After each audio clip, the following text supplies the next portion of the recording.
और यह आंदोलन जो हमारा शुरू होगा, वो आंदोलन 17 सितंबर 2026 से शुरू होगा। इलेक्शन कमीशन के खिलाफ यह आंदोलन होगा। अब जंतर मंतर पर नहीं, इलेक्शन कमीशन के सामने उसके गेट पे उसका घेराव होगा, धरना होगा, प्रदर्शन। जब तक ये चुनावी सिस्टम, ये मतदान का सिस्टम ये ठीक नहीं होगा, तब तक आप मोदी को सत्ता से नहीं हटा सकते। और इस आंदोलन की शुरुआत होगी सुप्रीम कोर्ट के सामने। हम सब लोग इकट्ठा होंगे और सुप्रीम कोर्ट से हम भगवान दास रोड होते हुए मंडी हाउस आएंगे, मंडी हाउस से सीधे फिरोज शाह रोड होते हुए जो जनता उसका जनपद का बड़ा गोल चक्कर है वहां जाएंगे, वहां से फिर अशोक रोड होते हुए पटेल चौक जो मेट्रो स्टेशन है वहां उसको पार करते ही, क्योंकि उस गोल चक्कर के आगे इलेक्शन कमीशन है, वहां तक हमारा मार्च होगा। और वहां जाके इलेक्शन कमीशन को जॉइंट सेक्रेटरी लेवल पर पिछले दरवाजे से यूपीएससी के माध्यम से सरकार आरएसएस के लोगों को भर्ती कर रही है। अब तक 100 से ज्यादा लोगों की भर्ती हो चुकी है। इसे रोका जाए, इनके खिलाफ भी आंदोलन ये होगा। बैलेट पेपर से चुनाव हो और चुनाव पूरे देश में एक ही दिन में हो, चाहे लोकसभा का हो और चाहे राज्यों की विधानसभाओं का हो। एक आंदोलन इस बार पूरे देश में जबरदस्त तरीके से होगा।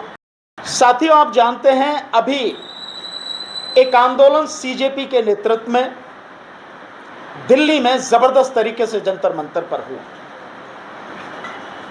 उसमें शिक्षा मंत्री का इस्तीफा मांगा गया। हम लोगों ने भी उसमें पार्टिसिपेट किया और आप मीडिया के साथियों ने सवाल पूछा, तो मैंने वहां एक बात कही थी कि शिक्षा मंत्री का इस्तीफा जो मांगा जा रहा है, मैं उससे सहमत नहीं हूं, क्योंकि शिक्षा मंत्री का इस्तीफा मांगना ऐसे है जैसे किसी मक्खी मच्छर का इस्तीफा मान लिया। इनकी कीमत इससे ज्यादा नहीं है मंत्रियों की मोदी राज में। और यहां जो भी कुछ होता है वो सब कुछ मोदी ही करता है। देश का प्रधानमंत्री मोदी प्राइम मिनिस्टर ऑफिस में हर डिपार्टमेंट का, यानी हर मंत्रालय का जो एक सेक्रेटरी या उससे निचले लेवल का एक अधिकारी है, वो वहां बैठा है और वही वहां से सारी डायरेक्शन देता है, सब कुछ कंट्रोल करता है। तो मंत्रालय केवल नाम के हैं, मंत्री केवल नाम के हैं, उनके लिए गाड़ियां हैं, घर है, नाम है, बस और कुछ नहीं। बाकी वो स्वतंत्र रूप से कुछ भी नहीं कर सकते, कोई फैसला नहीं ले सकते, एक भी काम वो कर नहीं सकते। तो इस देश में जब से मोदी सरकार आई है, इस तमाम देश में जो हालात बद से बदतर हो रहे हैं, इसका जिम्मेदार कौन है? इसके जिम्मेदार है देश का प्रधानमंत्री नरेंद्र मोदी और गृह मंत्री अमित शाह। ये दो हैं बस। तो अगर इस्तीफा मांगना है तो प्रधानमंत्री का मांगो, जब तक वो रहेगा कोई फर्क नहीं पड़ता। और एक मैंने यही शब्द बोले कि अगर ये शिक्षा मंत्री जाएगा तो ये जाएगा, दूसरा आएगा, एक कचरे का ढेर जाएगा तो दूसरा कचरे का ढेर आएगा। तो आपने देखा दूसरा ऐसे ही आया, जो कहता कि कांग्रेस के राज में बिजली नहीं मिली और बिजली नहीं मिली तो जनसंख्या बढ़ गई। आप समझ रहे हो ना, ऐसा व्यक्ति जो है शिक्षा मंत्री बना हुआ है। ये ऐसे ऐसे लोग हैं। तो यहां जो बीमारी की जड़ है वो है नरेंद्र मोदी प्रधानमंत्री। और नरेंद्र मोदी को जब तक सत्ता से बाहर नहीं कर सकते, जब तक इस चुनाव आयोग को ठीक ना किया जाए, इस चुनावी व्यवस्था को ठीक न किया जाए, जब तक इस देश में मोदी का गुलाम जो वर्तमान चीफ इलेक्शन कमिश्नर है, मुख्य चुनाव आयुक्त है ज्ञानेश कुमार गुप्ता, ये जब तक बैठा रहेगा और जब तक ये मोदी की गुलामी करेगा, इस देश में चुनाव स्वतंत्र नहीं होंगे, निष्पक्ष नहीं होंगे, पारदर्शी नहीं होंगे। और अब एसआईआर भी उसमें शामिल हो गई, जिसके माध्यम से करोड़ों लोगों के नाम काटे जा रहे हैं। तो जब तक ये चुनावी सिस्टम, ये मतदान का सिस्टम ये ठीक नहीं होगा, तब तक आप मोदी को सत्ता से नहीं हटा सकते। जबकि सच्चाई ये है आज की तारीख में कि मोदी एंड कंपनी के पास में इस देश में 10% से ज्यादा वोट नहीं है, केवल 10% वोट। 90% इस देश की जनता उनके विरुद्ध है बुरी तरह से। और ये आपने जंतर मंतर पर ये जैन जी का जो आंदोलन था, इसमें सबने, पूरी दुनिया ने नजारा अपनी आंखों से देखा। सरकार ने किस तरह से बच्चों के साथ बर्बरता करी वो भी सबने देखी। तो जब तक ये चुनावी प्रणाली ठीक नहीं की जाएगी, जब तक आप इस सरकार को नहीं हटा सकेंगे, और ये सरकार नहीं हटेगी तो जैन जी की भी समस्या, चाहे वो शिक्षा की हो, परीक्षा की हो, पेपर लीक की हो, किसी भी तरह की हो, वो ज्यों की त्यों बनी रहेगी, बरकरार रहेगी। आप इसको इससे भी समझ सकते हैं कि इस आंदोलन के बाद एनटीए ने जो एग्जाम लिए यूजीसी के 3 पेपर्स वो कैंसिल करने पड़े, उनके लिए दोबारा से एग्जाम लेना पड़ा। तो कोई फर्क नहीं है। और आंदोलन के चलते महाराष्ट्र में भी आंदोलन हुआ, और महाराष्ट्र में भी पेपर लीक हुआ। ये समस्या ज्यों की त्यों बनी रहेगी जब तक ये सरकार है, मतलब मोदी सत्ता में जब तक बैठा है तब तक ये हालत रहेगी। तो हम लोगों ने, पूरी हमारी टीम, हमारे साथियों ने मिलकर ये डिसाइड किया कि अब एक आंदोलन, बड़ा आंदोलन ईवीएम के खिलाफ, एसआईआर के खिलाफ, वोट चोरी के खिलाफ, इलेक्शन कमीशन के खिलाफ और व्यापक चुनाव सुधारों को लेकर और बैलेट पेपर से मतदान इस देश में हो, इसको लेके एक राष्ट्रव्यापी आंदोलन की शुरुआत हम लोग करने जा रहे हैं। और ये आंदोलन जो होगा, ये आंदोलन राष्ट्रव्यापी आंदोलन होगा, देश की राजधानी में भी होगा, भिन्न भिन्न प्रदेश जो हैं देश में, उन तमाम 28 प्रदेशों की राजधानियों में होगा, जो मंडल हैं, कमिश्नरी हैं, वहां भी होगा, जो जिला है मुख्यालय, जिला मुख्यालय, जनपद जो हैं वहां भी होगा, और तहसील, लोकसभा और विधानसभा लेवल तक यह आंदोलन इस बार होगा। बड़ा आंदोलन होगा।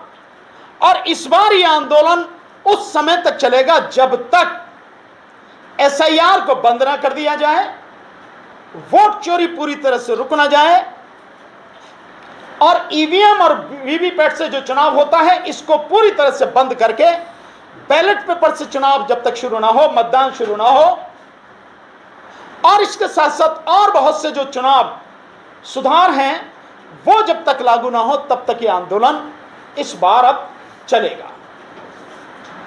इसी को लेकर हमने ये आज की प्रेस कॉन्फ्रेंस बुलाई है।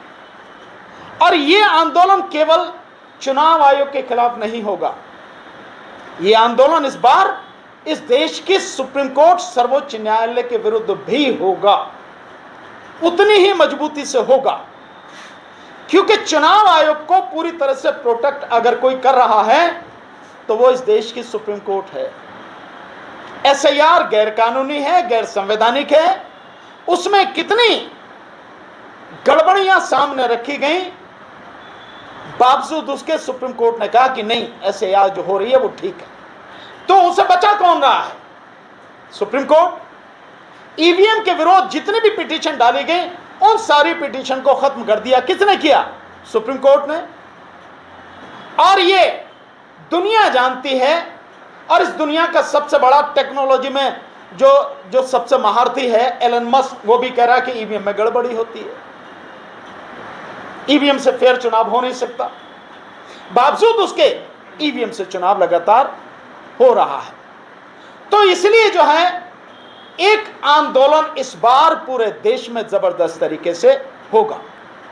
हमारे उस आंदोलन के विषय क्या रहेंगे, मैं वो आपके सामने साथियों रखना चाहूंगा, ताकि आपको और आपके माध्यम से जो सोशल मीडिया के आप साथी हैं, बल्कि सोशल क्या, सही मायने में तो मीडिया ही आप बचे हैं अब, और देश में जो कुछ भी है, चाहे जैन जी आंदोलन हो या कुछ भी हो, आप ही लोगों के माध्यम से पूरे दुनिया के कोने कोने में पहुंच रहा है, देश के हर व्यक्ति तक पहुंच रहा है। तो मीडिया असली आप ही है। ये जो आंदोलन होगा, हम 3 के खिलाफ ये आंदोलन लड़ेंगे। एक, चुनाव आयोग के खिलाफ यह आंदोलन होगा, और चुनाव आयोग के खिलाफ जो होगा उसमें मैंने विषय आपको बताए, चुनाव सुधार व्यापक पैमाने पर, जिसमें उन चुनाव सुधारों में एसआईआर को बंद करना तत्काल, एसआईआर के माध्यम से जो वोटें काटी गई, अब तक 6,83,00,000 वोटें काट दी गई हैं, और ये वोटें नहीं कटी, इन लोगों की नागरिकता खत्म करने की पूरी घिनौनी साजिश। जैसे आर राजगोपाला जो द हिंदू के रिपोर्टर रहे, द टेलीग्राफ के जो रिपोर्टर रहे, उनको आपने देखा, उनका नाम, उनका जो पासपोर्ट है रिन्यू होना था, लेकिन पुलिस ने रिपोर्ट दी कि आपका नाम वोटर लिस्ट में नहीं है, इसलिए आपका रिकमेंड नहीं करेंगे, वोटर लिस्ट में नाम नहीं है। और मैं ये 6,83,00,000 जो बता रहा हूं, ये वही है जिनके नाम वोटर लिस्ट से काट दिए गए हैं। तो SIR तत्काल बंद हो, EVM और वीवीपैट से मतदान पूरी तरह से बंद हो, बैलेट पेपर से चुनाव हो, और चुनाव पूरे देश में एक ही दिन में हो, चाहे लोकसभा का हो और चाहे राज्यों की विधानसभाओं का हो। कोई 2, 3, 4 फेज जो ये नौटंकी की जाती है और बेईमानी को बढ़ावा करने के लिए, भाजपा की बेईमानी को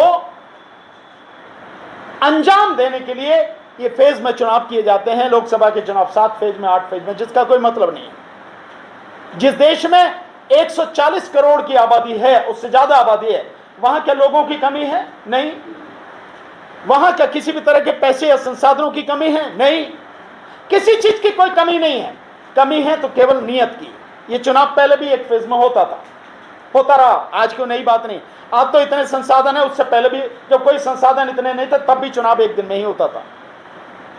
तो चुनाव पूरा एक दिन में हो, और चुनाव होने के बाद, मतदान होने के बाद, मतदान एक ही दिन में हो, और मतदान खत्म होने के बाद अगले दिन तुरंत सुबह 7 बजे से काउंटिंग शुरू होनी चाहिए।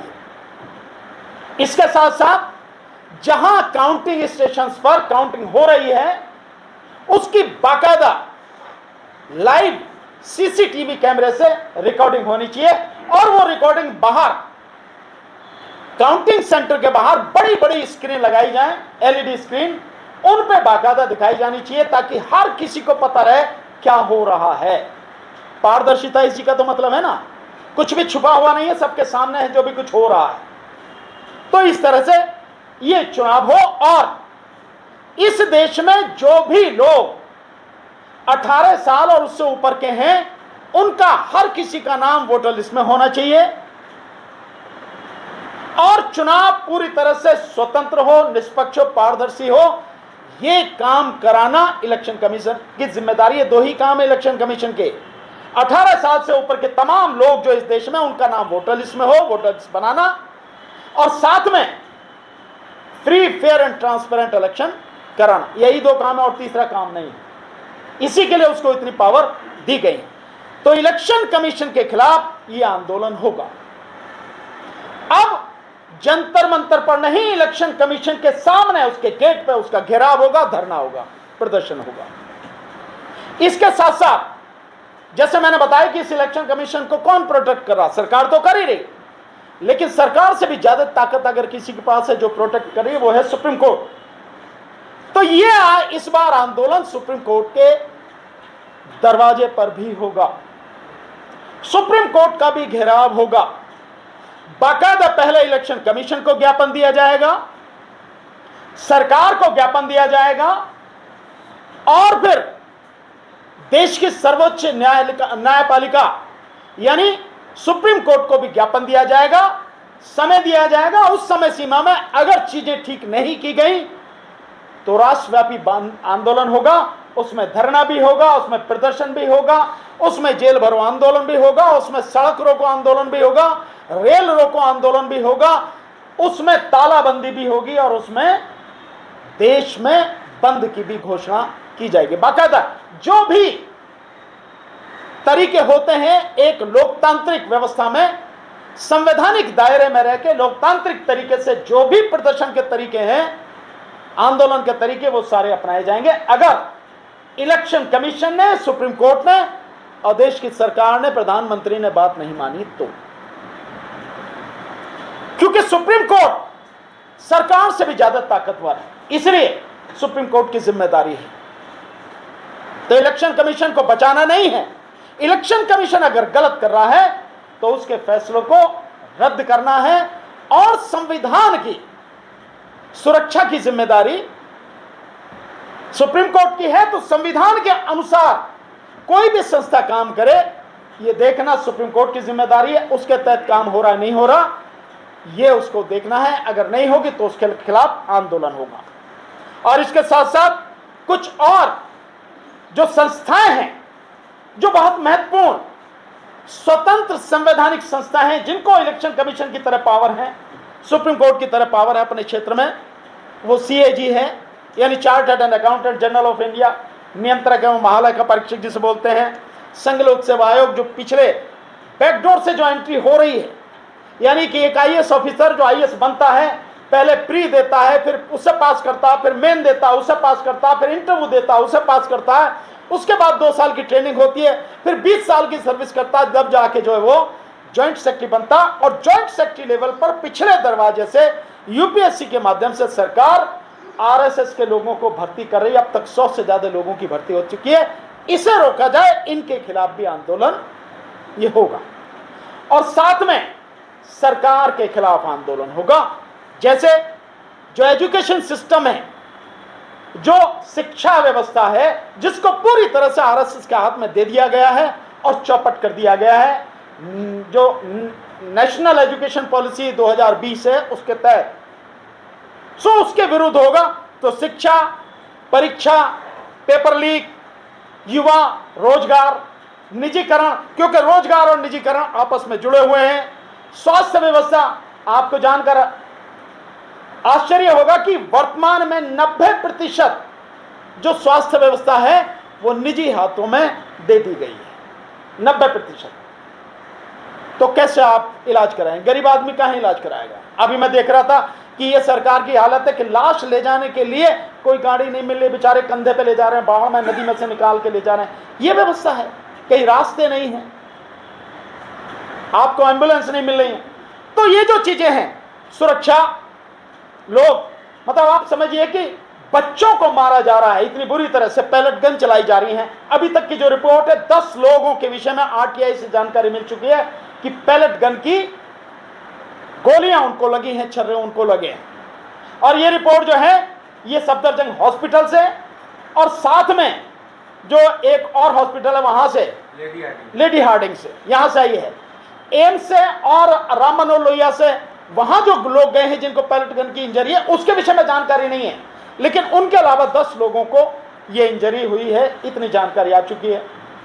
RSS, BJP के और ये बजरंग दल, इनके जो गुंडे हैं जो सिविल ड्रेस में बच्चों के साथ मारपीट की, ये सब जो है जो सरकार कर रही है ये, और पर्यावरण के पूरी तरह से पर्यावरण को तबाह किया जा रहा है। अडानी को हर चीज दे दी जा रही है, लाखों पेड़ काटे जा चुके हैं और तकरीबन 1.5 करोड़ पेड़ काटने की जो तैयारी है वो वहां पर हो रही है अंडमान निकोबार में। और राहुल गांधी की अगर आप उसको देखेंगे तो उन्होंने जो कैलकुलेट किया है कि एक पेड़ को जो काटेंगे उस पेड़ की कीमत कितनी है, 3 लाख रुपए, यानी 1.5 लाख पेड़ अगर काटे जाते हैं तो 4.5 लाख करोड़ की इनकम तो केवल उन पेड़ों से हो जाएगी। पर्यावरण पूरी तरह से ध्वस्त हो जाएगा और कॉस्ट उसकी मात्र 85,000 करोड़ बताई जा रही है। यानी पेड़ काट के ही आप कितना बड़ा नुकसान कर रहे हैं। वो इतने कीमती जंगल हैं जिन्हें छूना भी गुनाह है, काटना तो बहुत दूर की बात है। इसी तरह से हसदेपुरा का जंगल हो, छत्तीसगढ़ में, मध्य प्रदेश में जो अनाप शनाप सारी जमीन इसको दी जा रही हैं, 1050 का जमीन जो बिहार में दी गई 1 रुपए एकड़ के हिसाब से। तो ये जो है सरकार इस पर पूरी तरह से रोक लगाए। और आरक्षण, जो सीटें खाली पड़ी हैं, सरकार अगर चाहे तो केंद्र और राज्य सरकारों में इतनी सीटें खाली पड़ी हैं कि तत्काल जितनी अप्रूव्ड हैं उनको अगर भर दिया जाए तो 1.5 करोड़ से ज्यादा लोगों को नौकरी मिल जाएगी, उन्हें भरा जाए। और आरक्षण जो जिसका है SC ST OBC का जितना आरक्षण है वो तत्काल उसमें दिया जाए। और किसानों की हालत, किसान लगातार मांग कर रहे हैं स्वामीनाथन कमीशन की रिपोर्ट के लिए, MSP की लीगल गारंटी के लिए, और किसानों का जितना कर्ज है वो तत्काल माफ किया जाए। अगर अरबपति सेठों का माफ किया जा सकता 25 लाख करोड़, तो आज की तारीख में किसानों पर 32.5 लाख करोड़ का कर्जा है वो क्यों नहीं माफ किया जा सकता? किया जा सकता है, क्योंकि मोदी ने अपने काल में 180 लाख करोड़ रुपया कर्जा ले लिया। इस 180 लाख करोड़ में से किसानों का कर्जा तो माफी किया जा सकता था। 170 लाख करोड़ तो विदेशों से कर्जा मोदी ने लिया है। सो इस बात को लेकर और जो अग्निवीर करके इस देश के नौजवानों के अरमानों को, उनकी जिंदगी को तबाह किया गया है, इस अग्निवीर योजना को बंद किया जाए। और साथ में E20 जिसने सबका तेल निकाल के रखा हुआ है, स्कूटर वाले का भी, मोटरसाइकिल वाले का भी और कार वाले का भी, जो गन्ने का रस पिलाया जा रहा है उसको, इंजन खराब हो रहे हैं, कार्बोरेटर खराब हो रहे हैं, सबके सामने आ रहा है, लेकिन बेशरम सरकार उसे बंद करने को तैयार नहीं। अकेला गड़बड़ी इसके लिए जिम्मेदार नहीं है, गड़बड़ी अपने लोंडों के लिए तो कर ही रहा है, लेकिन उससे भी ज्यादा गड़बड़ी जो कर रहा मोदी कर रहा, क्योंकि यह सब फैसला कैबिनेट का फैसला है, एक अकेले व्यक्ति का फैसला नहीं है, हरदीप पुरी का ही फैसला नहीं है। हरदीप पुरी भी है, मोदी भी है, इसमें अमित शाह भी शामिल है, गड़बड़ी भी शामिल है, और जितने भी मंत्री वो सारे के सारे शामिल हैं। ठीक, उनका फैसला है ये। और दूसरा एक और लास्ट में जो मुद्दा है वो एनआरसी जो मणिपुर में की जा रही है, और मणिपुर आज से सुलग रहा है। सरकार वहां सब कुछ हत्याकांड करा रही है अपनी आंखों के सामने, सब कुछ, उसे सॉल्व नहीं करना चाहती। जरा सा देश, मतलब जरा सा प्रदेश है, 30-35 लाख लोगों की आबादी है, और उसको सॉल्व नहीं करना चाह रहा सरकार। इन सारे मुद्दों को लेकर सरकार के खिलाफ, तो ये हमारा आंदोलन का क्षेत्र है जहां पे आंदोलन होगा। और मैंने बता दिया संवैधानिक तरीकों से आंदोलन होगा, और ये आंदोलन जो हमारा शुरू होगा वो आंदोलन 17 सितंबर 2026 से शुरू होगा। 17 सितंबर 2026। 17 सितंबर वैसे तो सबसे बढ़िया दिन है, ईवी रामास्वामी नायकर पेरियार जी का जन्मदिन। उनके जन्मतिथि पर, जन्मदिन पर यह आंदोलन शुरू किया जाएगा, क्योंकि संघर्ष करने वाले लोगों में अगर एक स्वर्णिम नाम की लिस्ट में आता है तो ईवी रामास्वामी नायकर जी का नाम स्वर्ण अक्षरों में लिखा जाता है। उनके जन्मदिन से यह आंदोलन शुरू होगा, और इस आंदोलन की शुरुआत होगी सुप्रीम कोर्ट के सामने। हम सब लोग इकट्ठा होंगे और सुप्रीम कोर्ट से हम भगवान दास रोड होते हुए मंडी हाउस आएंगे, मंडी हाउस से सीधे फिरोज शाह रोड होते हुए जो उसका जनपद का बड़ा गोल चक्कर है वहां जाएंगे, वहां से फिर अशोक रोड होते हुए पटेल चौक जो मेट्रो स्टेशन है वहां उसको पार करते ही, क्योंकि उस गोल चक्कर के आगे इलेक्शन कमीशन है, वहां तक हमारा मार्च होगा, और वहां जाके इलेक्शन कमीशन को पहले ज्ञापन देंगे हम बाकायदा। इस तरह से हमारा 17 तारीख को 17/9/2026 यानी 17 सितंबर 2026 को यह आंदोलन होगा, और इसका समय मोस्ट प्रोबेबली 2 बजे होगा। अगर कुछ बात होगी तो हम आपको, साथियों को बुलाकर सारी चीजें क्लियर कर देंगे आपको कि किस किस तरह से यह सब कुछ होगा।